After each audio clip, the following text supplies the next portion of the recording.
So, I want to talk about what you need to start your seeds for the gardening season. I think the most important thing you should know is your growing zone. You can just type it into Google or the Farmer's Almanac. And that's really important because some of us have a longer growing season than others. I live in Pennsylvania, Zone 7A, so I'm limited with what I can grow. So I have to start a lot of my seeds indoors. And we'll go over everything you need for that as well. So you also need seeds. And I have mine organized in this binder here. I did all the drawing myself. And I have them in these little 4x4 laminated sheets. I also drew pictures.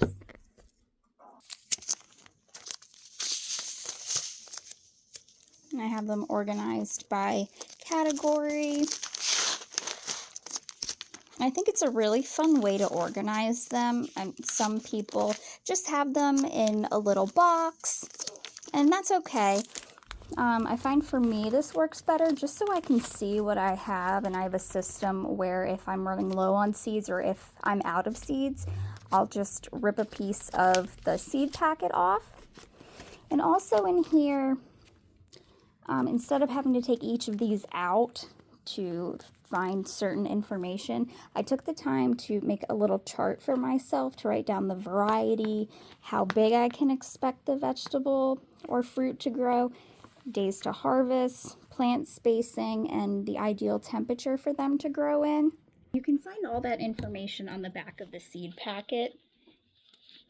I really like Baker Creek, Burpee, and Botanical Interests. Those are what I've had access to and great success with. And also, you need a very good seed starting mix. I like Coast of Maine because it's really light and fluffy and it's really good quality soil.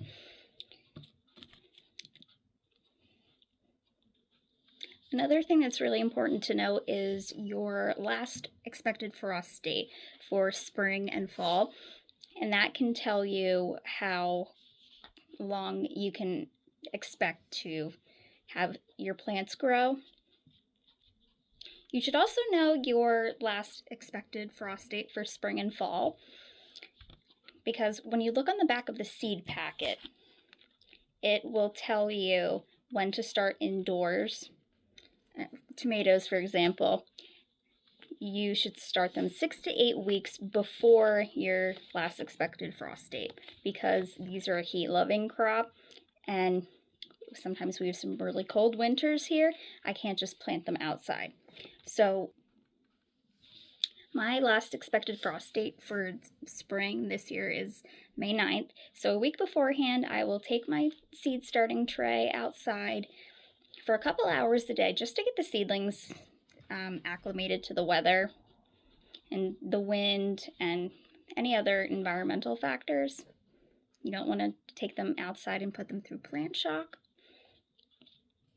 Also, what I found really helpful with starting seeds is plant labels. Obviously, you want to know what you're growing, and when the seeds are in their seedling stage, some of them look a lot alike, and you don't want to just take them outside and not know what you're growing. So mine here, you'll find that I'm very organized. It might be a little OCD and somewhat off-putting to some people, but I found this is what works for me. And when you're starting seeds indoors, I find that buying humidity domes, which look like this, so you have your tray on the inside and there's a plastic cover, and there are UV lights built into it. Especially if you're a small space grower starting seeds indoors, this is convenient for what I have to work with. So on here we have your power button, a dimming switch for how bright you want the lights to be, and the timing so you don't have to worry about unplugging it, turning it off. I also found it really handy to have a notebook, and I wrote down which seeds that I have. And I went through and looked at the back of all of the seeds and mapped out when to start them indoors or outdoors and what have you. So I have all of the planting dates for everything I'm going to grow this year. I'm a vegetarian. I eat a lot of vegetables. I also like to make planting charts. So however many cells are in the humidity domes that I buy, I will make a chart and write down which varieties I'm going to grow. Also have that for tomatoes.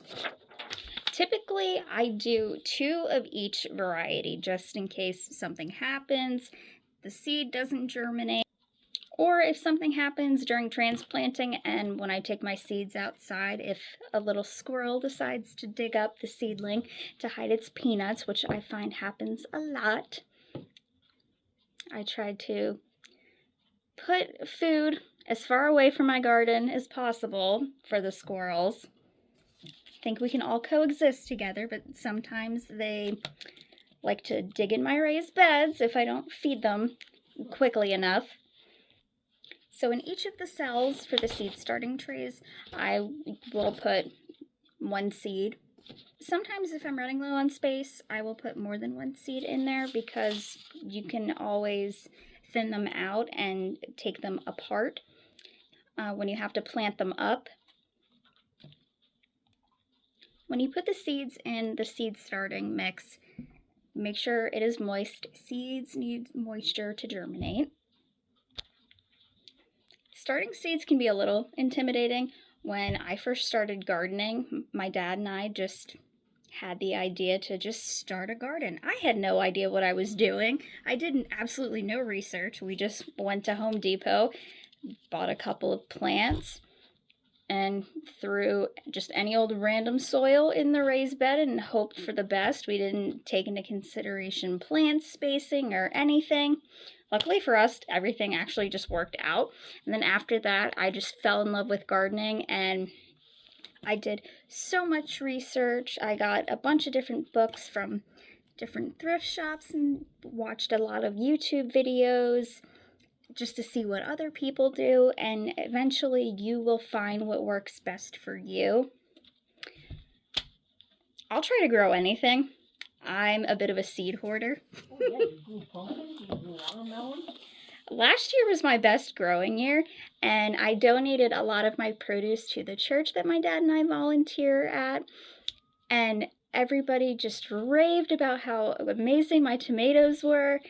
So don't get discouraged. When you first start gardening, I would just recommend trying things that you know you're going to eat. If you really enjoy tomatoes, try to stick to 1 or 2 varieties. You don't need to just dive in face first like I did. If you want to, that's fine. I really enjoy gardening because I feel like it is the promise for a new beginning. And if you talk to any gardener in the wintertime, we're just chomping at the bits to get outside. And every time I see snow, I'm just like, ugh, I just want to see green. And it's so rewarding seeing all of your hard work starting things from seed and watching it grow and then getting to eat it, because I feel homegrown and garden-grown vegetables and fruits taste a lot better than what's in the grocery store. I'm an organic gardener. I don't use pesticides or anything like that. I really implement companion planting, and I recommend that 100%. That's where you take different herbs or flowers and you plant them in the same bed or growing space with your vegetables, because some herbs and flowers repel the bugs or little critters that want to eat your vegetables. I hope all that information was helpful. I know it was a lot. It was a lot for me to say. There's only a couple more weeks until spring, so until then, happy gardening.